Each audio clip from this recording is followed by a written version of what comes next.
दोस्तों, Apple store के सामने लोगों की ये भीड़ बताती है कि आज एप्पल का कितना क्रेज है। जहां कुछ लोग इसके यूजर एक्सपीरियंस, प्रोडक्ट क्वालिटी और डेटा सिक्योरिटी के दीवाने हैं, तो वहीं दूसरी तरफ कुछ लॉयल कस्टमर्स इसके मजबूत इकोसिस्टम के जाल में फंसकर नए प्रोडक्ट के लिए घंटों लाइन में लगने को मजबूर हैं। लेकिन क्या आपको पता है, स्टीव जॉब्स ने एप्पल कंपनी की शुरुआत स्टीव वॉजनियाक और रोनाल्ड वेन के साथ मिलकर अपने गैराज से की थी और बाद में उन्हें अपनी ही कंपनी से बाहर निकाल दिया गया। कंपनी शुरू करने से पहले आध्यात्म और बौद्ध धर्म को समझने के लिए स्टीव ने महीनों इंडिया में बिताया था और इस बेहतरीन टेक कंपनी का हर तीसरा एम्प्लॉय इंडियन है। आज हम एप्पल कंपनी के बारे में ऐसी और भी काफी दिलचस्प बातें आगे वीडियो में बताने वाले हैं, जिसके बारे में आपको शायद ही पता हो। दोस्तों, आपको जानकर हैरानी होगी कि अब्दुल लतीफ जंदाली यानी कि स्टीव जॉब्स एक इलीगल चाइल्ड थे और उनके नाम के पीछे भी एक कहानी है। दरअसल साल 1955 में एक जर्मन अमेरिकी लेडी जोआन साइबिल ने अपनी पढ़ाई के दौरान उनको जन्म दिया था। उनके पिता अब्दुल फतह जंदाली सीरिया के एक रईस परिवार से ताल्लुक रखते थे, लेकिन मजहब अलग होने की वजह से उनकी शादी मुमकिन नहीं हो सकी और इसलिए एक मैकेनिक पॉल जॉब्स और अकाउंटेंट क्लारा ने उनको गोद लेकर कैलिफोर्निया में अपना घर बसा लिया। 17 साल की उम्र में ही पढ़ाई छोड़कर स्टीव एक वीडियो गेम बनाने वाली कंपनी एटारी में काम करने लगे।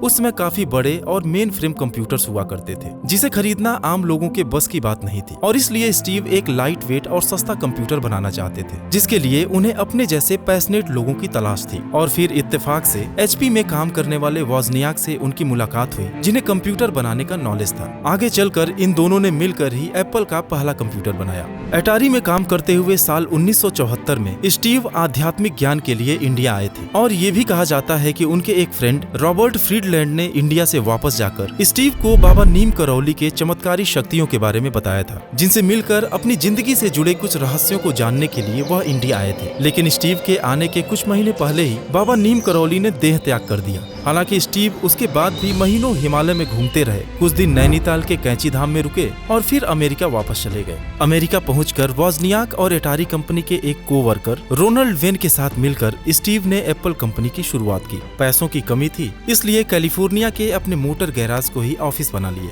वॉजनियाक अपने पहले कंप्यूटर को बनाने में लग गए और उसी दौरान रोनाल्ड वेन ने एप्पल का पहला लोगो डिजाइन किया, जो सर न्यूटन के नॉलेज एंड क्रिएटिविटी से इंस्पायर्ड था। एक साल बाद ही इस लोगो को रॉब जेनोफ के 6 कलर रेनबो एप्पल से रिप्लेस कर दिया गया। हालांकि आज इस्तेमाल किए जाने वाले लोगो में रेनबो कलर को भी हटा दिया गया है। दरअसल रोनाल्ड वेन को कंपनी का फ्यूचर कुछ ठीक नहीं लगा और सिर्फ 12 दिनों में ही अपना 10% का स्टेक $800 में स्टीव और वॉजनियाक को देकर वह कंपनी से अलग हो गए। अब कंपनी को आगे बढ़ाने की पूरी जिम्मेदारी स्टीव जॉब्स और वॉजनियाक के कंधों पर आ गई। लेकिन आज एप्पल जिस मुकाम पर भी है, वहां तक पहुंचने का सफर काफी मुश्किलों भरा था। चलिए जानते हैं आगे की कहानी। 1977 वॉजनियाक ने बिना मॉनिटर, कीबोर्ड और केस के एक किट तैयार किया, जिसे एप्पल वन पर्सनल कंप्यूटर का नाम दिया गया और वह किट कस्टमर को खुद असेंबल करना पड़ता था। स्टीव के काफी एफर्ट्स के बाद बाइट नाम की एक रिटेल कंप्यूटर स्टोर से 50 एप्पल वन का ऑर्डर मिल गया, जिसे पूरा करने के लिए जॉब्स को अपना फॉक्सवैगन मिनी बस और वॉजनियाक को अपना प्रोग्रामेबल एचपी कैलकुलेटर तक भेजना पड़ा।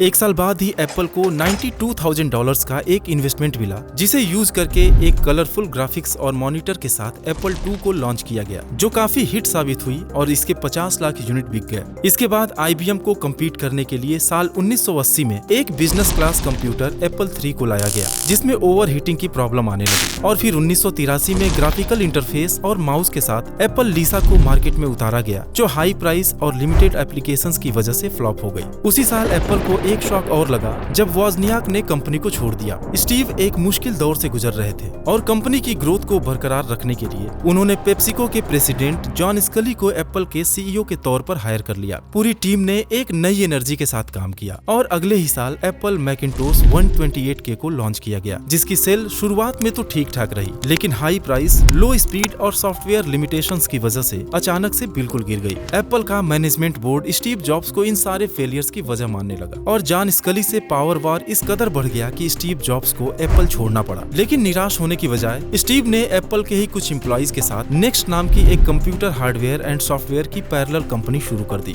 एक तरफ जहां नेक्स्ट तेजी से ग्रो करने लगा, वहीं एप्पल की हालत खराब होकर बैंकरप्सी के कगार पर पहुंच गई। एप्पल की मैनेजमेंट टीम स्टीव जॉब्स को वापस आने के लिए रिक्वेस्ट करने लगी और फिर कंपनी को डूबता देख स्टीव भी 1997 में एप्पल के सीईओ बन गए और अपनी कंपनी नेक्स्ट को $400 मिलियन में एप्पल के साथ मर्ज कर दिए। वापस आकर स्टीव ने सब कुछ बदल दिया। पुराने लगभग सारे प्रोडक्ट्स बंद करके उन्होंने 1998 में iMac को लॉन्च किया, जिसके 8 लाख यूनिट्स सिर्फ 5 महीनों में ही बिक गए। साल 2001 में कैलिफोर्निया और वर्जीनिया में एप्पल स्टोर को ओपन करते हुए मैक ओएस और आईपॉड लॉन्च किया गया, जो म्यूजिक इंडस्ट्री में गेम चेंजर साबित हुआ। आईपॉड एक पोर्टेबल म्यूजिक प्लेयर था जिसमें हजारों गाने पॉकेट में रखे जा सकते थे। और फिर 2003 में ऑनलाइन म्यूजिक में एक नया कॉन्सेप्ट iTunes लॉन्च किया गया, जो ऑनलाइन म्यूजिक सेल करने का पहला डिजिटल प्लेटफॉर्म बना। लेकिन इसी दौरान स्टीव जॉब्स को पैनक्रियाटिक कैंसर का पता चला, पर कैंसर भी उनके कदम रोक नहीं सकी। वह दिन रात काम करते रहे और फिर आया साल 2007, जब एप्पल ने अपने सबसे प्रॉफिटेबल प्रोडक्ट आईफोन को लॉन्च किया, एप्पल का पहला टच स्क्रीन फोन। इसकी सफलता के बाद साल 2010 में